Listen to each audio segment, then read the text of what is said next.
Okay, we are live with Ilya Ponomarev.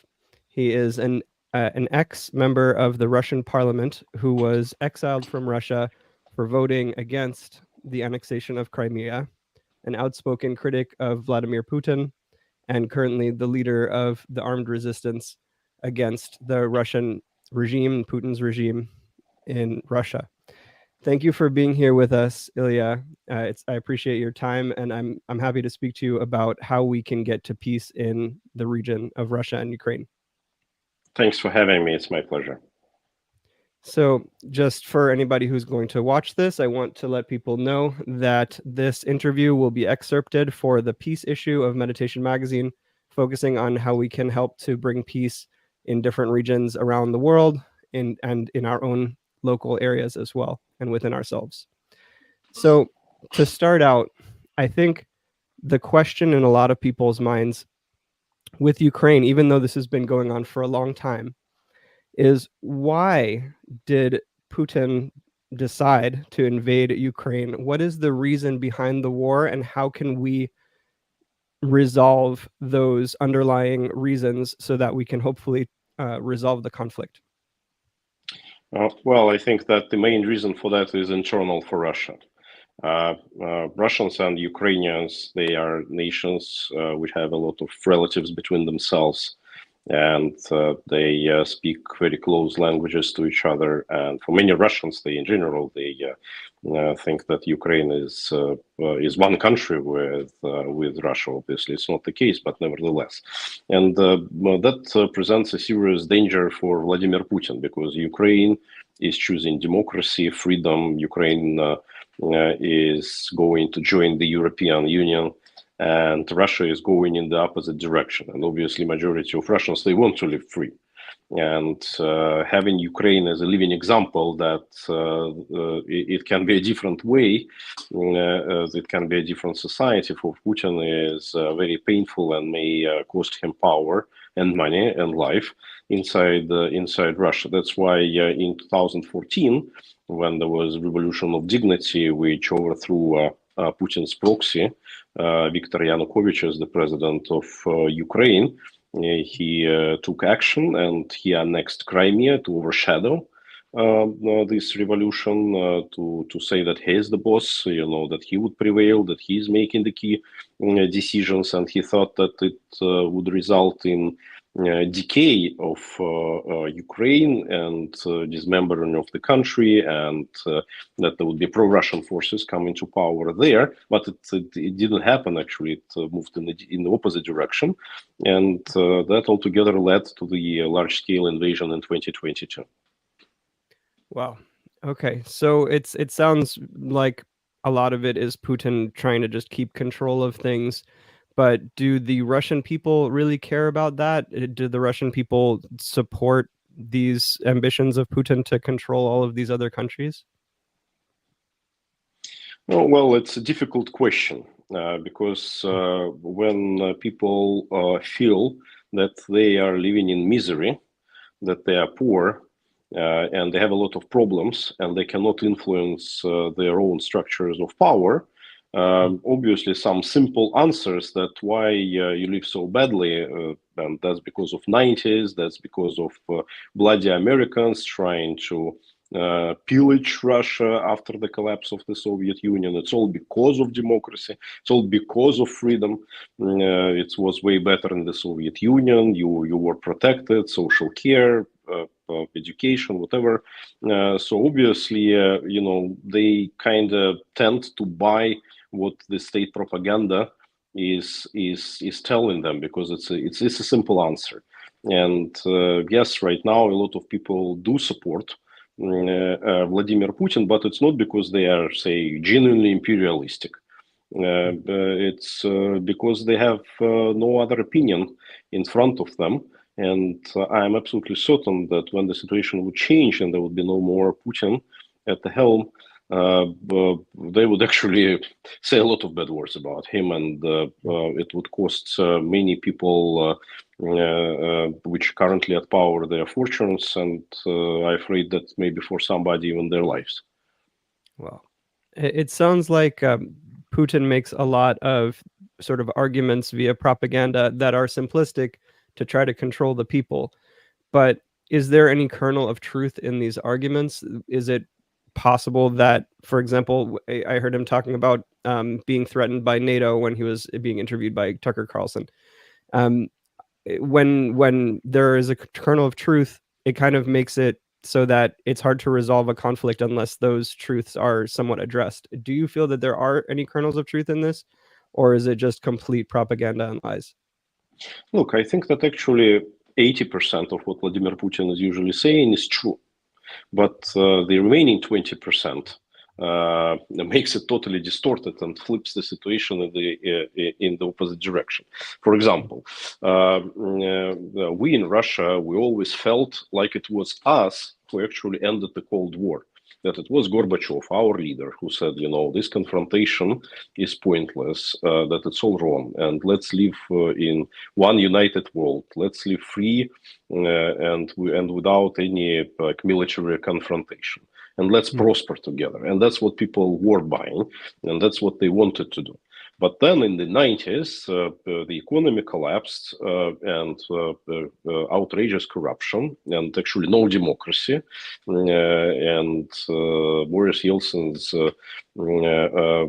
authorities, they created a military coup in 1993, actually shooting the parliament, that it was very much supported by the United States, that coup, because they thought that it would be against communists, against revanchism, and that's why they supported all these undemocratic tendencies. And then the world supported rigged elections of 1996. And that's what Russians were digesting. They were saying that, oh, wow, we see that it's a hypocrisy, that the world is not about freedom, that the world is not about prosperity, that they actually want to benefit from the collapse of the Soviet Union, that they are very selfish, that they are no friends. And that's what Putin used to his benefit. Obviously, Vladimir Putin himself, from the very beginning, he had an opposite position. And when he was coming to power in the year 2000, he actually wanted to join NATO. And Russia was denied for a different reason, because obviously he wanted to join NATO on his conditions. He wanted to actually run NATO, rule NATO together with the United States. And obviously, he was denied with that request. But the very fact that he wanted to join NATO means that he didn't take NATO as a threat, that he wanted to be part of that alliance. And so now it's a backlog explanation that, you see, we were threatened by NATO. No, NATO was not threatening Russia. It was excluding Russia, ignoring Russia. And that was obviously a mistake. But nevertheless, it was never a threat. So when he is talking about his spheres of influence and whatever, it's all about his personal ambitions and ambitions which are about power and about money. It's as simple as that. When you talk about the Russia being rejected from NATO and Putin's trying to join and being rejected, do you believe that has given him an attitude toward the West of maybe feeling like he was not included? And do you feel like, if so, there's something that the West could do to try to unravel that, for to try to make Russia and even Putin as he is today, to try to make them feel included in a way that can resolve some of the tensions and conflicts?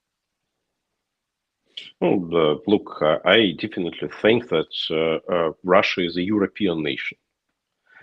We are the same nation as Germans or French or British. There is no fundamental differences. Actually, I think that, psychologically speaking, Russians are way closer to Americans than some of the European countries. But it's a different story. I think that we will be inevitably in the future member of one alliance, one society, one civilization. I think that the Western civilization would benefit a lot from us living together in peace. And I think there is a global competition between global North and the global South. And obviously, Russia's place is in this global North, in the European civilization, which is based on Renaissance nation's values and stuff. But Putin is not about that. Putin was thinking in terms of ruling the world. So he said, okay, there is a global leader, a global hegemon of the United States, and let them share the power with us because we're also superpower. And obviously they were denied because, again, one story is you feel like like Germans, and that would be fine. And also Germany had a very nasty regime, as we all know, which created a major bloodshed in Europe, initiated 2 world wars. But then there was a conscious effort to build a normal society based on democratic values and basic human rights, and they became the part of the international community. And that should have been the path Russia to follow, but unfortunately it happened otherwise, and all this resentment, which is right now very popular in the Russian society, is a direct result of that. Yeah. You're talking about Putin's wish to rule the world. Do you have any? I know you've met Putin during your time in the Russian government. Do you have any insight into why he feels that way? Why he wants to rule the world? Is it a sense of fear and security that he needs to control everything, or do you feel like it's a sense of ego wanting to be grandiose and respected and admired by everyone? Do you have any idea of what it is that's driving him? It's a combination of ego and in general character, because Putin is a sort of a bully. He grew up in a mobster environment. He's a mobster by his personality, by his psychology, and that's why he never believes in type of win-win solutions. He always believes in the zero-sum game. When somebody wins, then somebody else should actually lose. And that's actually drives the way he behaves. But his main ambition at the end of the day, again, because he's a mobster, is to make more money. And even when Boris Yeltsin proposed to Putin to become the president of Russia, he originally said, maybe you would better appoint me as a CEO of Gazprom or some large oil company. That's because that's what his fundamental motivation. And he wants to rule the world because that's the way to make money. He is representing a group of powerful businessmen in Russia, which are called oligarchs, and they are very much interested in their expansion. They share all their profits with Putin. Putin right now is probably the wealthiest person on this planet, despite that it was never officially announced. And usually there are placeholders which actually control his money. So like he officially owns nothing, but the wealth that he actually controls is enormous. And this international expansion for him is a way to preserve that capital, to protect that capital, to grow this capital. And I think that's his main motivation. But right now we are already in the stage that to achieve these ambitions, he actually is engaged in the military confrontation, and he has no way how to get out of this vicious circle. Now it's us or him. There is no middle way. Wow. So it sounds like he's driven a lot by greed. It's hard for me to imagine exactly what he could gain from having more than he already has. I mean, with the power that he has now, the money that he has now, it seems like he can just have anything that he wants. So it's kind of hard to imagine that having more than that is going to significantly improve his life in some way. I wonder if anybody can tell what drives somebody like that to want more after they already have so unfathomably much. Do you have any thoughts on that? Again, at the beginning in 2000s, he wanted to be a person who can, I don't know, go to Rome, for example, and explore Colosseum as a normal person. He actually, because of his career, he was a KGB officer. He worked in the foreign intelligence, so he was never allowed to go to Western countries. He spent some time in Eastern Germany when it was under socialist rule, but then he returned to his hometown of St. Petersburg, and he couldn't travel anywhere.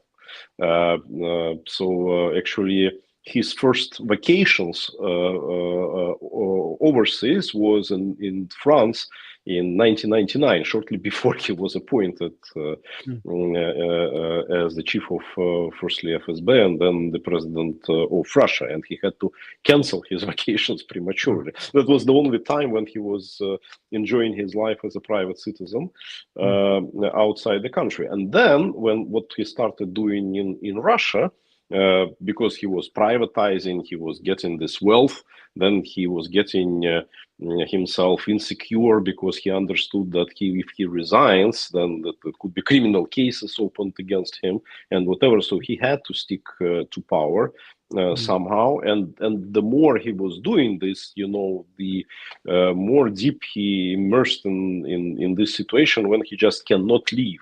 And he cannot live the normal life. Right now, if he resigns for whatever reason, he just would go to jail. He has now international court order against him, and he has a lot of powerful enemies who just physically eliminate him. Yeah, wow.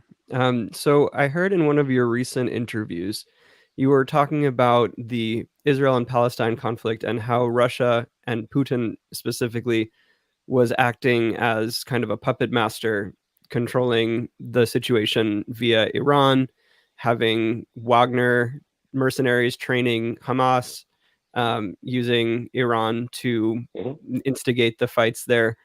What would be Putin's reason for this? And first, before I even ask you that, is how do you know this? Is this certain or is this speculation? No, this is certain because we have a lot of sources from within Wagner, if you're talking in particular about training things. So Wagner guys were training Hamas fighters.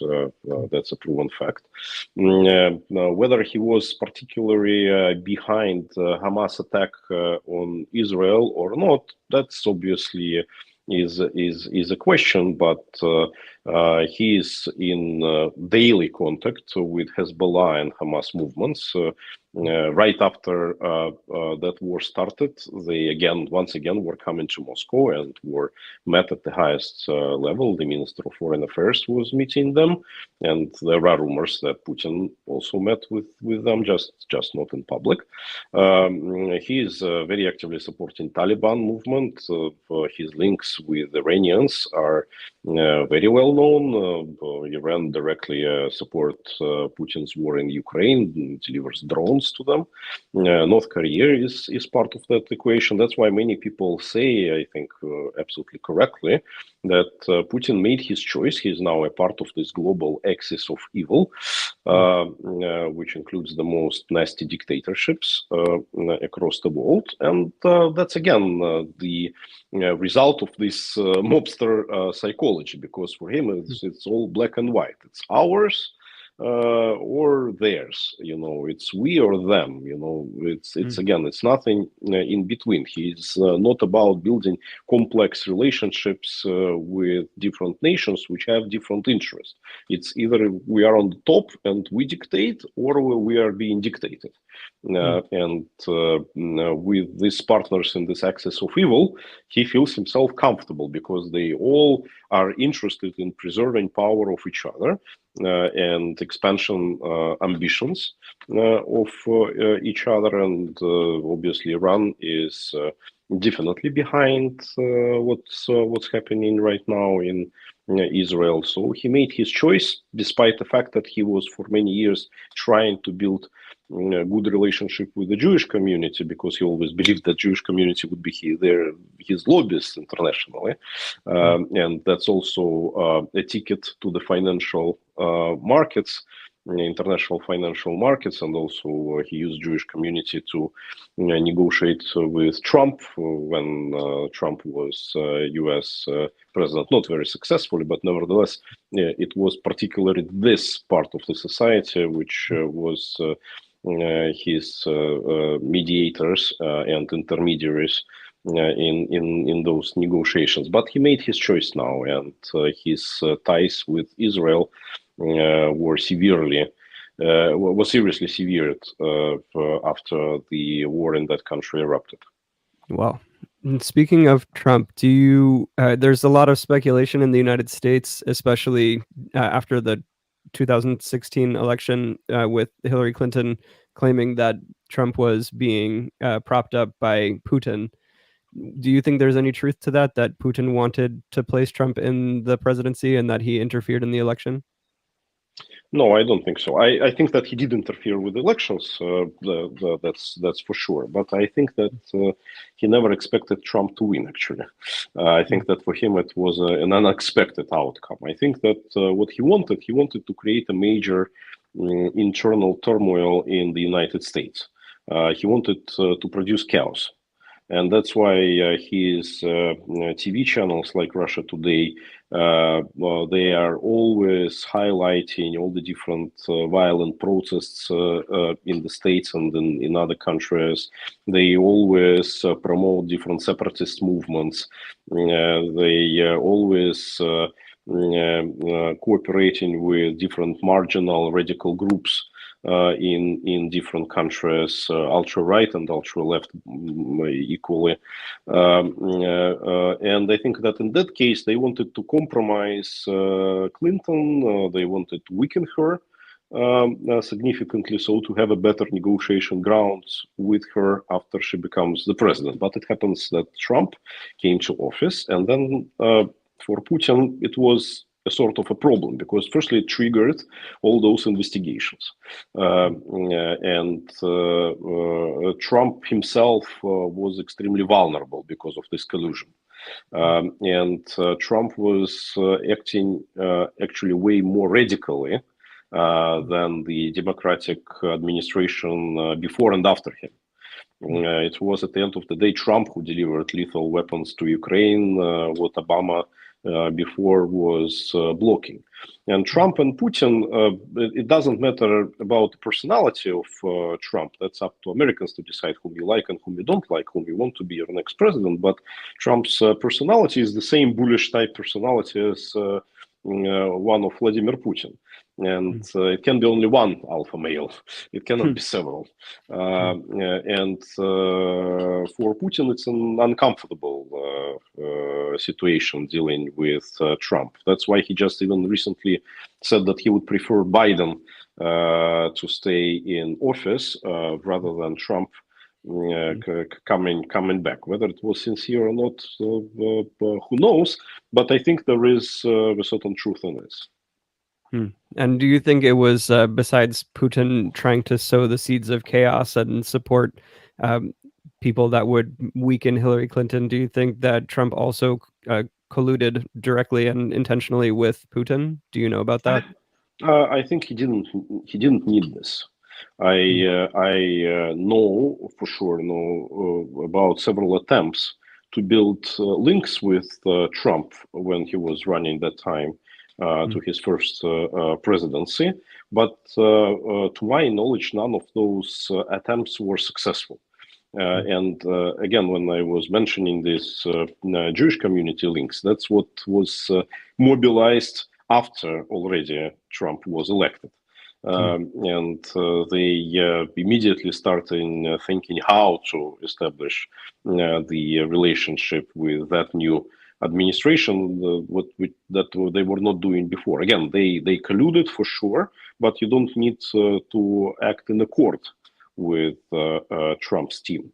And all other evidences that were produced and floated in the American media, like Steele dossier and others, they were all fake. So there is no evidence that there was coordination with Trump campaign before. And again, I don't know if you know Trump personally. Because of my business career, I saw his business practices many times. He is the person who is not listening to no one. He is acting always completely independently. He is a lone maverick in this sense. And for him to create a sophisticated conspiracy, no, he always says, "Oh, you want to help me? Oh, please do." But to coordinate, no, it's not in his usual mindset. Okay, thank you. I'd like to move on to back to Ukraine and Russia. And you were saying that the roots of the war in Ukraine really comes down to Putin and his mindset of greed and expansion and control.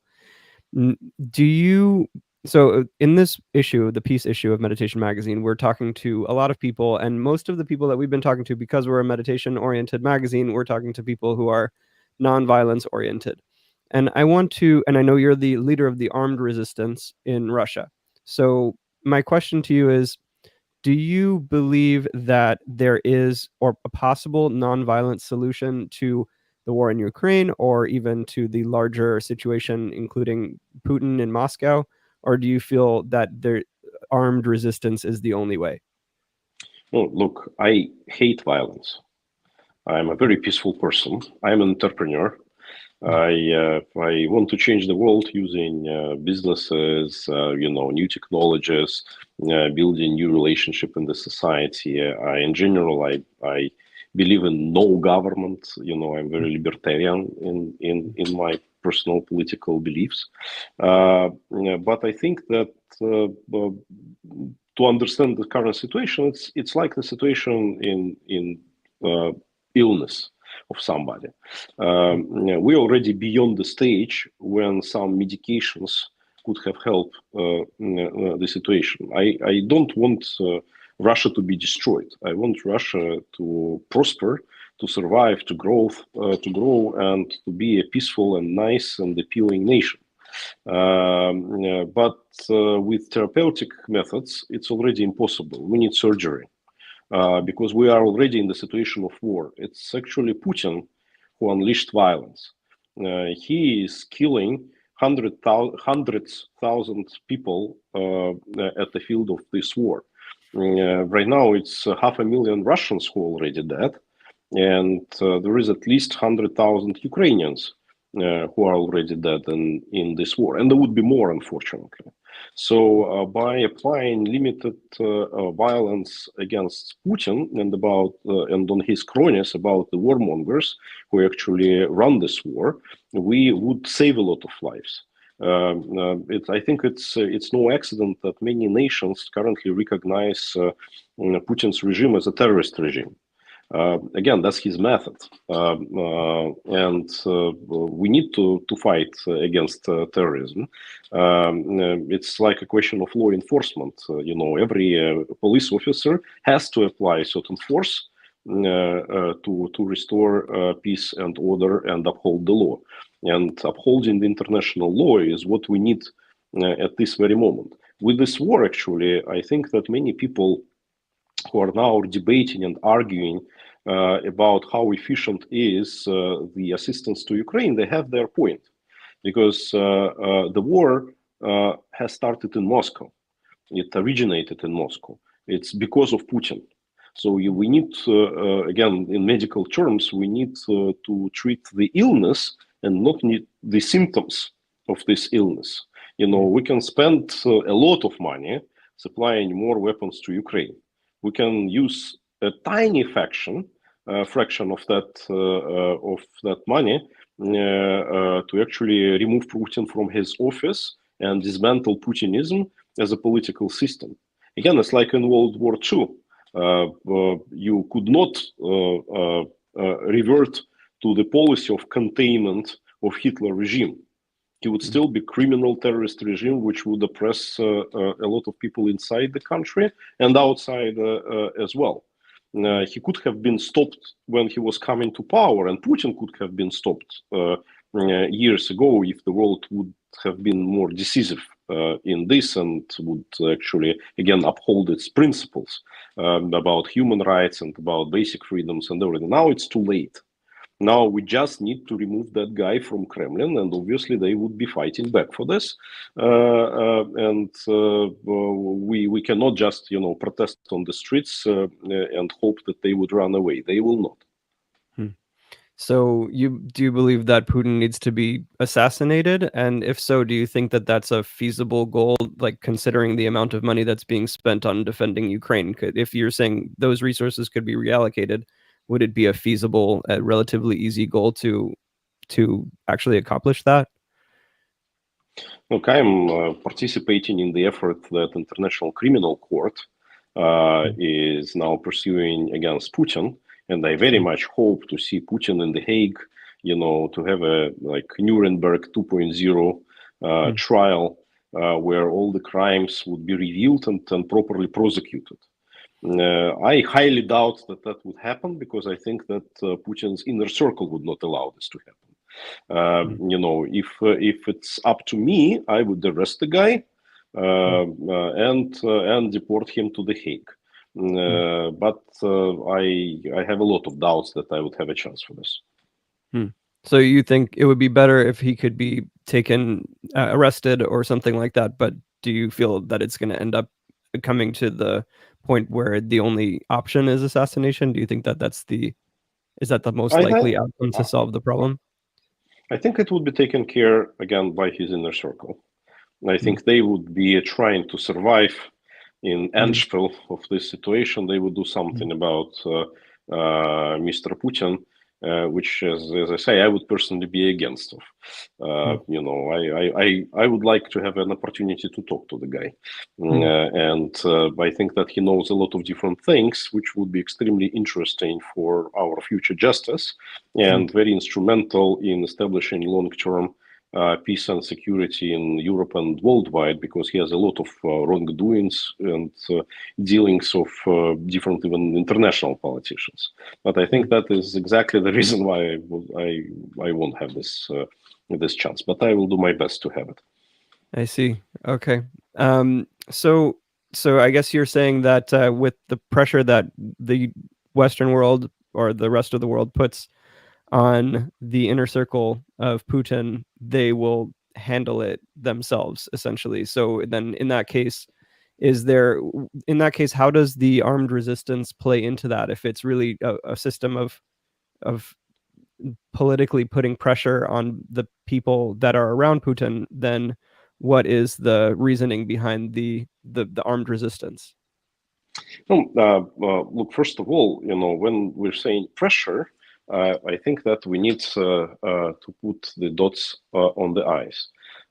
When you're just applying pressure on some matter, you actually solidify this matter. And that's exactly what right now is unfortunately happening.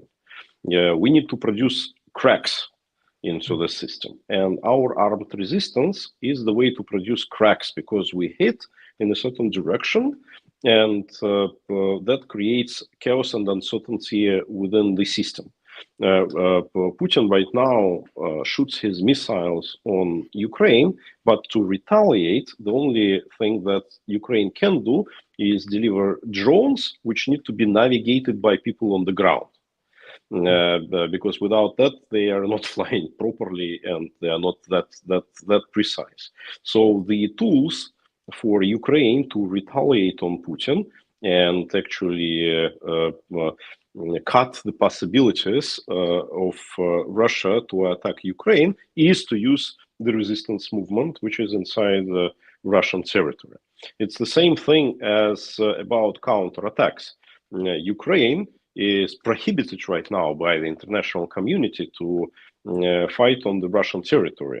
No weapons can be used there. There's international assistance, so Ukrainians cannot risk the international support. But they cannot deny us, the Russians, the possibility to go to our own country and liberate our own land and change the power there. And that's why we think that we are the critically important tool to achieve this. Again, if we are talking about the processes within the inner Russian politics, they cannot change the situation dramatically. Okay, they can replace Putin with, I don't know, Medvedev, or the current Prime Minister Mishustin, or like with whoever. But that would not change the nature of the regime. And that means that the aggression, the violence would continue. At best, you can actually support the ceasefire with this, but you would never achieve that Ukraine would be compensated for the damage of the war. You would never achieve that the war criminals would be punished, because the current Russian elites, they are part of that war. They were supporting this war. They cannot punish themselves.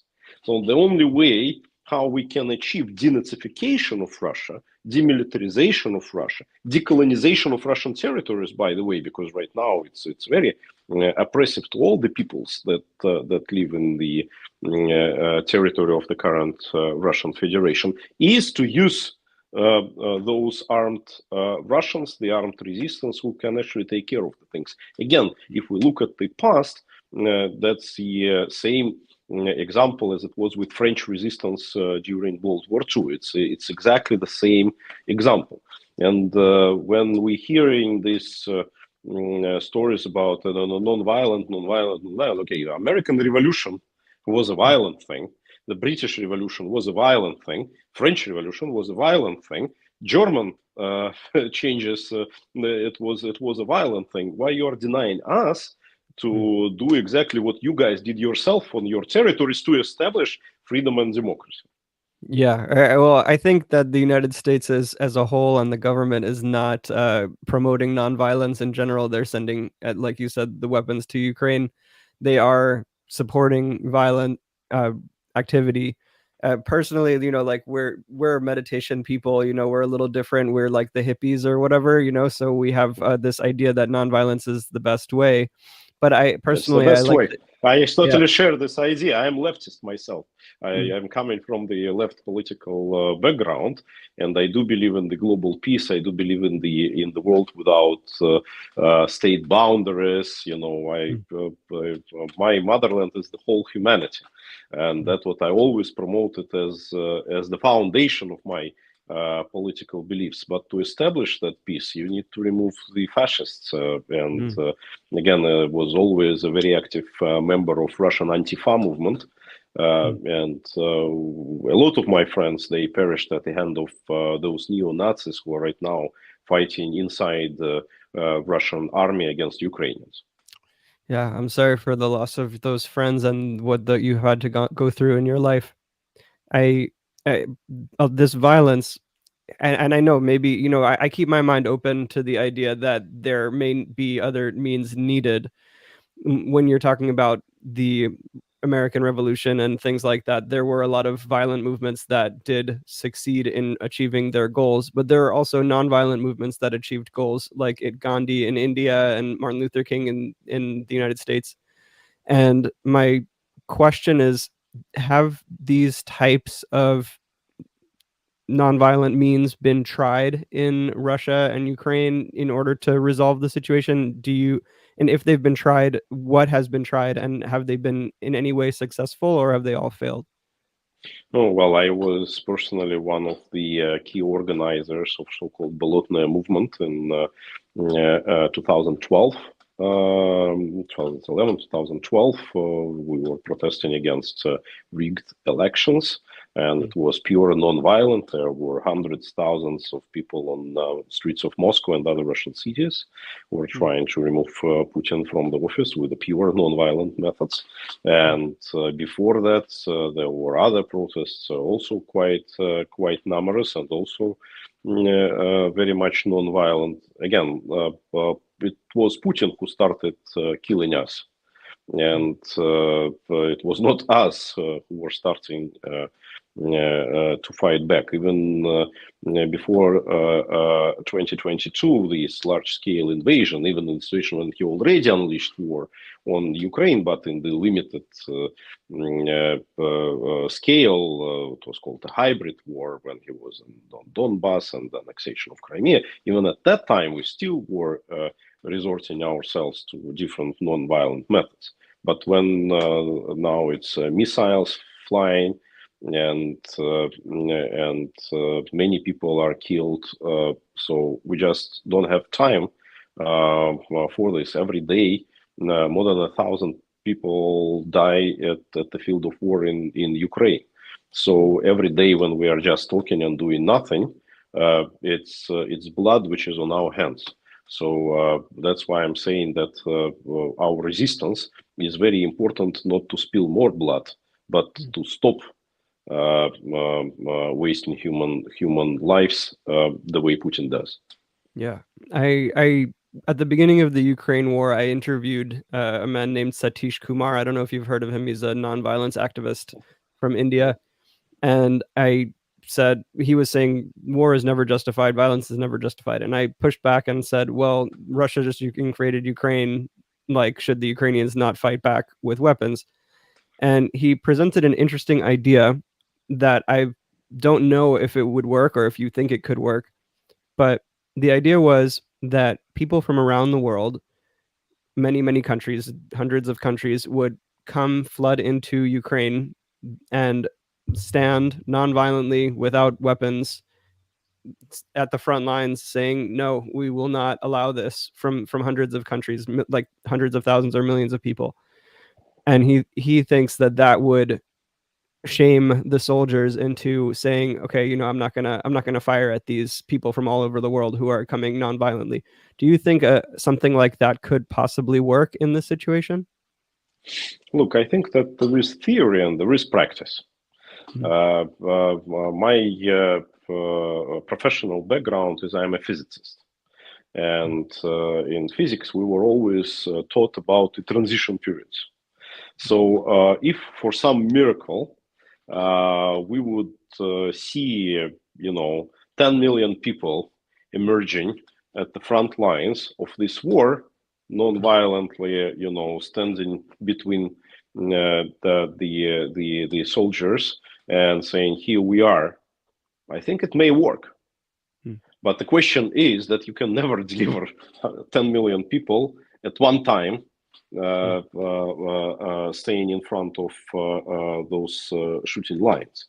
And that's why you first need to achieve ceasefire, and you need to achieve that the war has stopped, the hostilities has stopped. Only then people can play the role. And even our personal plans in terms of how the situation in Moscow and in general in Russia should change, it also assumes that we have several thousand armed resistance fighters which are coming to oppress the police, to oppress the security forces, to oppress people who actually can shoot back on the protesters. And then non-violent protests, million people, would definitely be on the streets of Moscow, and they would achieve the change of the regime. But for this million people to come to the streets of Moscow, you need to oppress the police, which is loyal to Putin and which will shoot. And they are shooting on unarmed people. We saw that already. They are not disappearing. When they see actual resistance, they totally vanish immediately. Actually,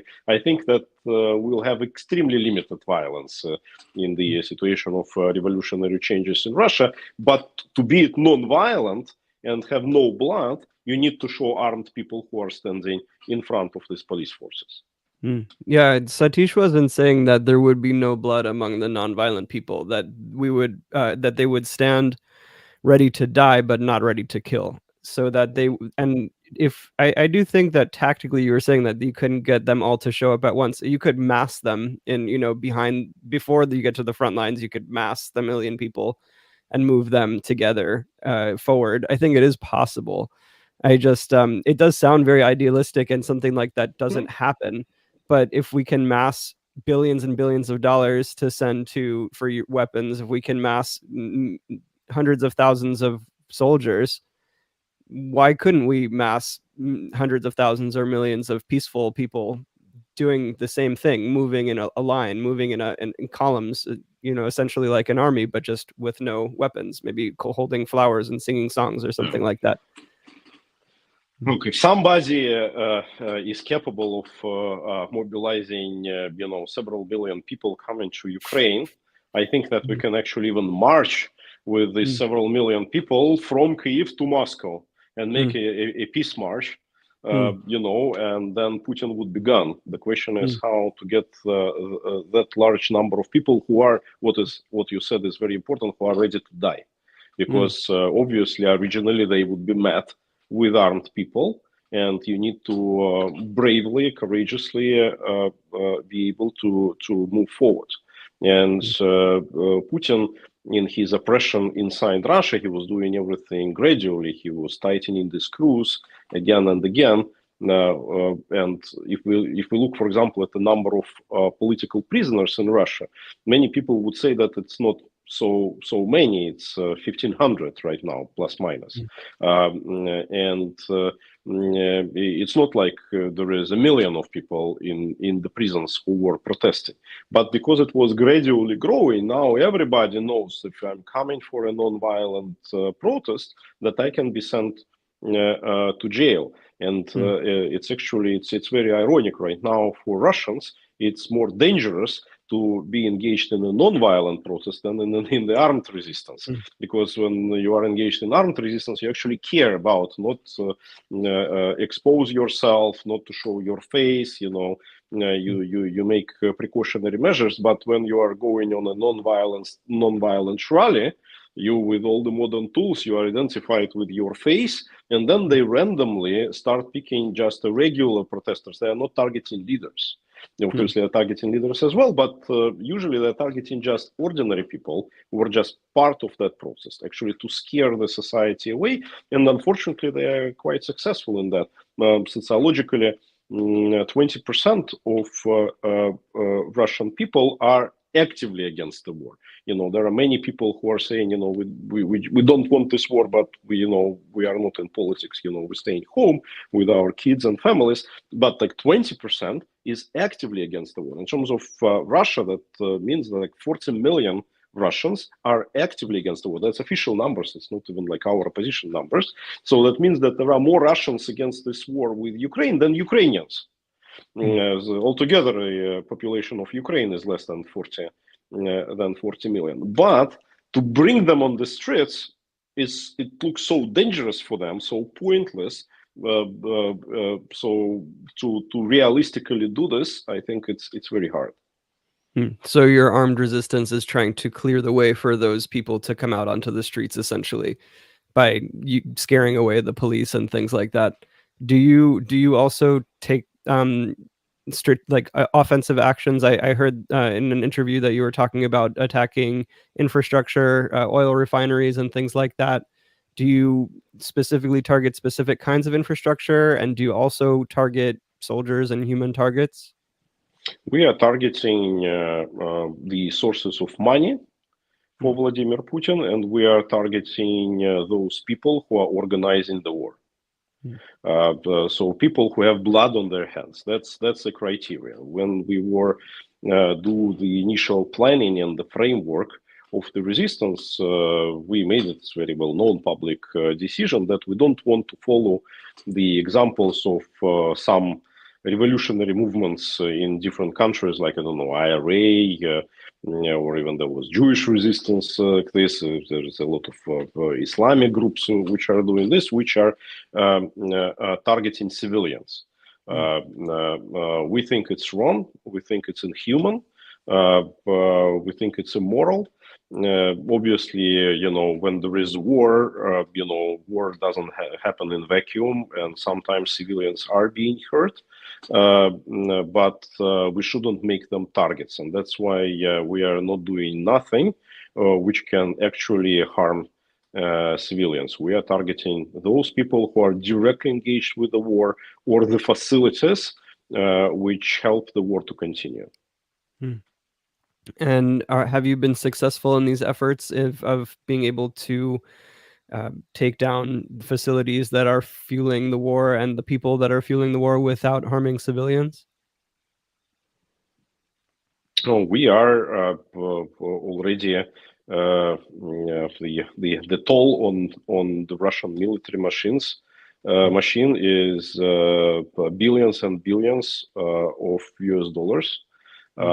With the attacks on refineries, which are assisted by our people. They are losing already more than 10% of their oil products output, and that diesel, which is used for tanks and different other military machines. We were doing attacks on airfield bases, destroying the airplanes, which then carry missiles, which are being shot on Ukraine. We have made several symbolic attacks, like we made an attack even on the Kremlin Dome, to show to Putin that he is not invulnerable, and actually try to inspire Russian elites to actually take some action. it's an ongoing process. So the war, as you understand, still continues. So we are unfortunately not yet successful as we wanted to be, but we are growing. And I think that in the not so distant future, we will have enough capacity to actually go to Moscow and start the revolution we're all dreaming about. Wow. I hope that you succeed in this. I worry a little bit for your safety. I know that Putin has been known to target people in other countries. Is this something that you're concerned about? If I were you, I feel like I'd be concerned. Well, obviously, I am. There were already 4 attempts on my life during last years, and I unfortunately have a lot of my friends and acquaintances and colleagues which were not that lucky and which were assassinated by Vladimir Putin. Some of the names are very well known. My good friend Alexander Litvinenko in London with the chemical weapons. Boris Nemtsov was shot in Moscow recently. Alexei Navalny was murdered, but there are many others who are not that known, especially to the international audience. But every life is every life is a tragedy, obviously, for us. But again, that's the war. That's the war where your enemy shoots on you. And again, we see how many Ukrainians have died at that war, and even more Russians have died at this war. So we need to stop it. Do you feel that the taking down Putin has to be done by Russians, or do you feel it could be something that is done by a foreign government? I don't believe in any foreign government doing this, and I don't want this to happen. I think that future of Russia is for Russians.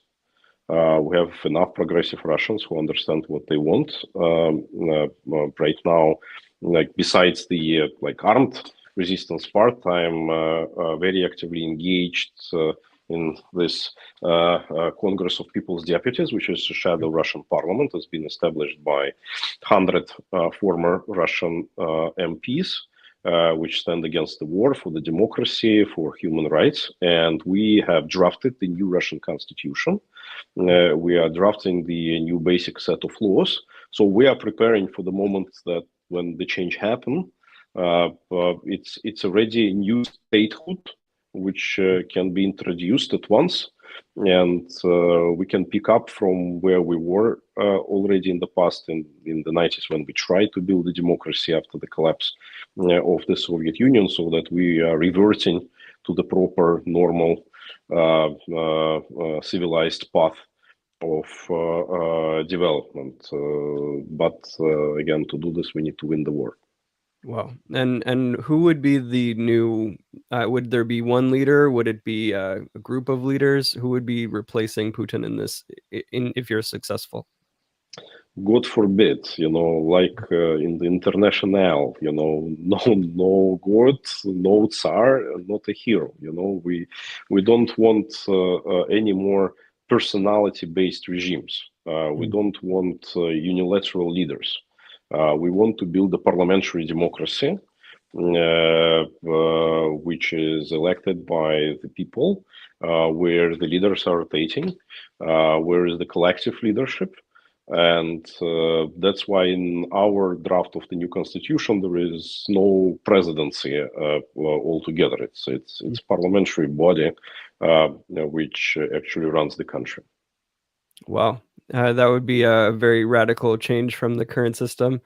And would it be a capitalist structure? Would it be a communist structure or something else? Oh, well, it's up for people to decide. I personally believe in direct democracy. I believe in the self-government of the local communities. When I was saying I'm libertarian, it's like a modern word libertarian. In the past it would be more like anarchist as the approach. Russia is a huge country, and that's why I think the power should be given to the local communities to preserve the integrity of the country and to feel people that it's their power, that they are not alienated anymore from the authorities somewhere there up in Moscow. And that's my ideal. Obviously, it would be a gradual approach. And again, that's up for people to decide how they want to live. Again, in terms of economy, I more believe in the leftist approach, more like Keynesian type economic model. But again, that would be decided by the people, not by myself, not by some small group of people who think that they know what is right and what is wrong. Let people decide. Yeah, it sounds like a beautiful approach, and I sincerely hope that you're successful in this. What can we as global citizens, as people in the West, what can we do to support you in bringing Russia into the world of peace and the global community? What can we do to help? Well, first of all, I would ask everybody who listens to us, who reads us, to put pressure on the government here in the United States or elsewhere to stop preventing us from fighting Putinism there on the ground, because unfortunately there is a lot of pressure on Ukrainians that they shouldn't do anything beyond the territory of Ukraine.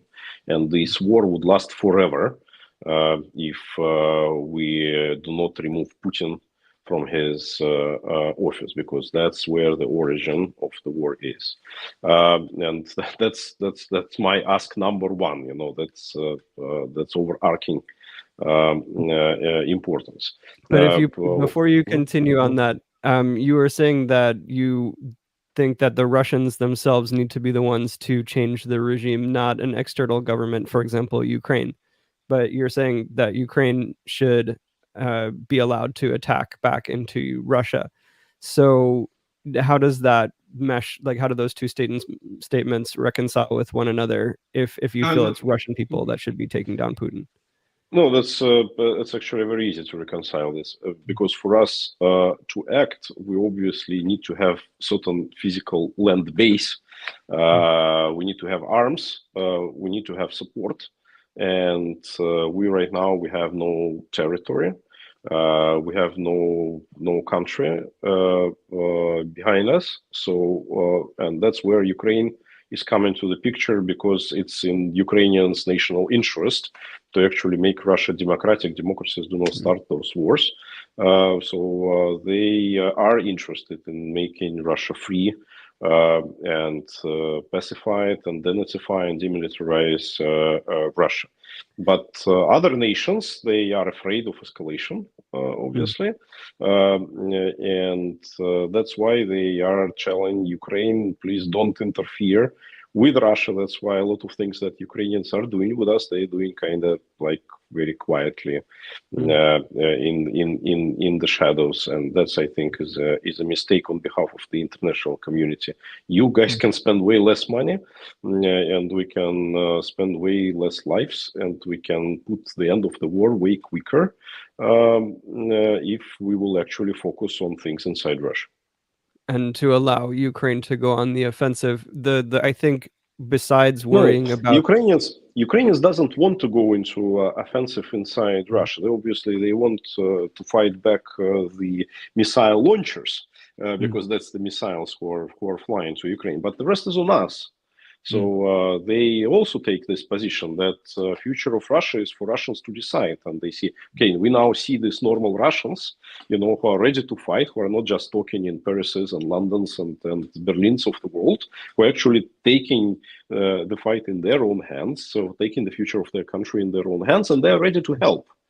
But they are getting a lot of calls from those Washingtons and Berlins of the world, please don't do it. Even the Russians that are trying to stand up and fight for their own country are being told by the West not to do that. Is that right?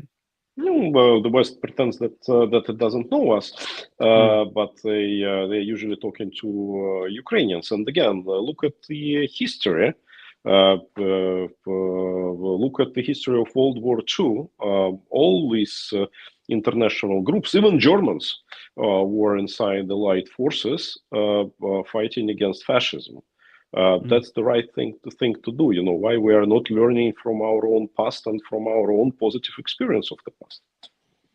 So you want the Western people to put pressure on the governments to stop the Russian resistance from, we should allow the Russian resistance to flourish rather than trying to stop them.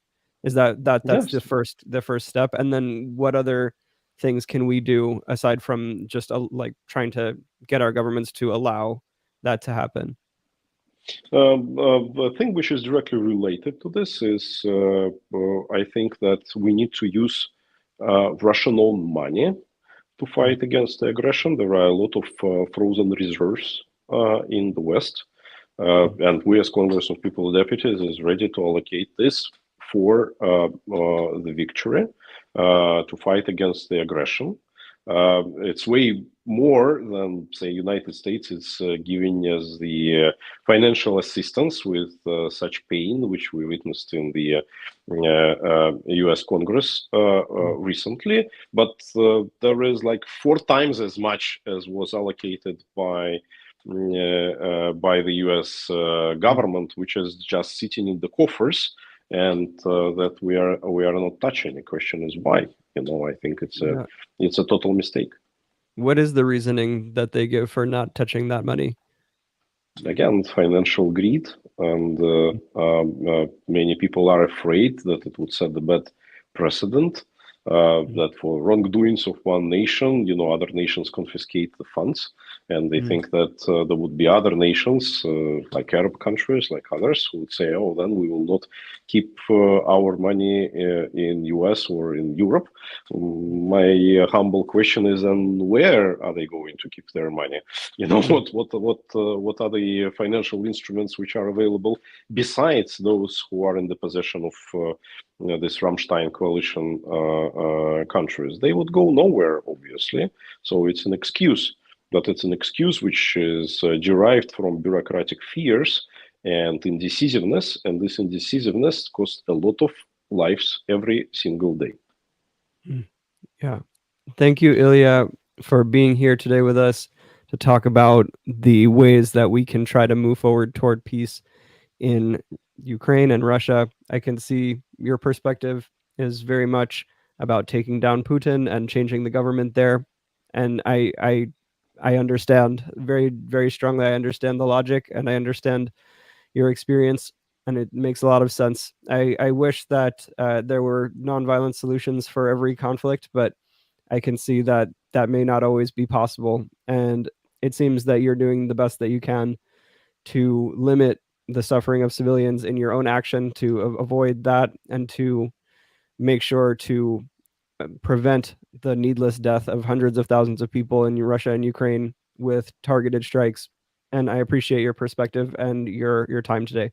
Thank you for being here. Thank you so much. Thank you so much. United we stand. Thank you. Yes, we do. Thank you.